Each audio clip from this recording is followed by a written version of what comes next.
It remains the most disturbing and creepy true ghost story I have ever come across. I cannot remember all the details, but I will try to recount as much of the story as I am able to recall. The book claimed that it was a true story, but try as I might, I have never been able to find out more information about it. Years ago, in a small town, somewhere in the United States, a married couple and their young daughter moved into an old house. One night, the daughter was awaked by a strange smell in her bedroom. At first, she was not sure if she was still dreaming. She could hardly breathe and the air was thick with smoke. As she blinked her eyes and looked around, she found that her bedroom looked different. The wallpaper was old and peeling off the walls. The carpet was threadbare and worn away in places. The furniture in her room seemed to be old-fashioned, and there were cobwebs and mold all over everything.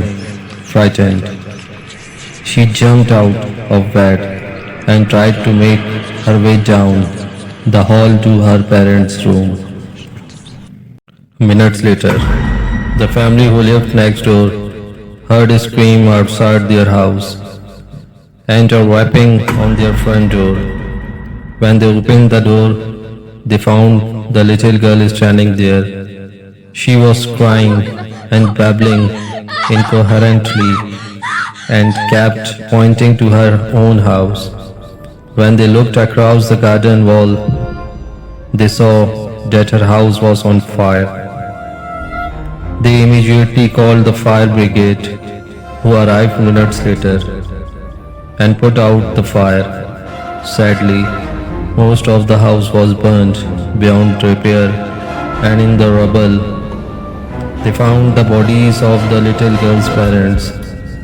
It appeared that they had been burned alive while they lay in bed. When police questioned the little girl, she told them a shocking and unbelievable story.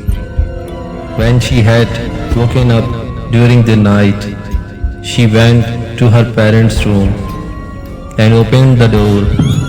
She had been confronted by a horrifying scene.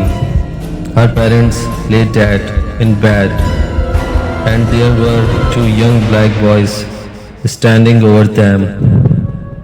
One of the boys was holding up bloody scissors.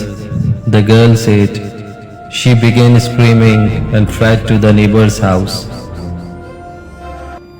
The police did not believe her story at first and assumed she must have been having nightmares.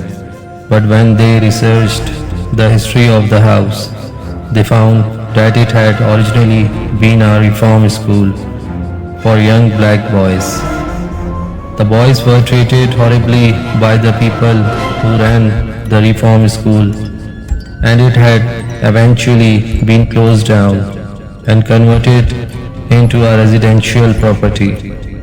Nobody could ever convince the little girl that what she had seen was just a dream. This is the story I read in that book years ago, and of all the true ghost stories I have ever read, this one scared me the most. It freaked me out to the point that I had to throw away the book because I kept having nightmares. So if anyone recognizes this story, please leave a comment and tell me where it happened so I can research the story further and determine whether or not it is actually true.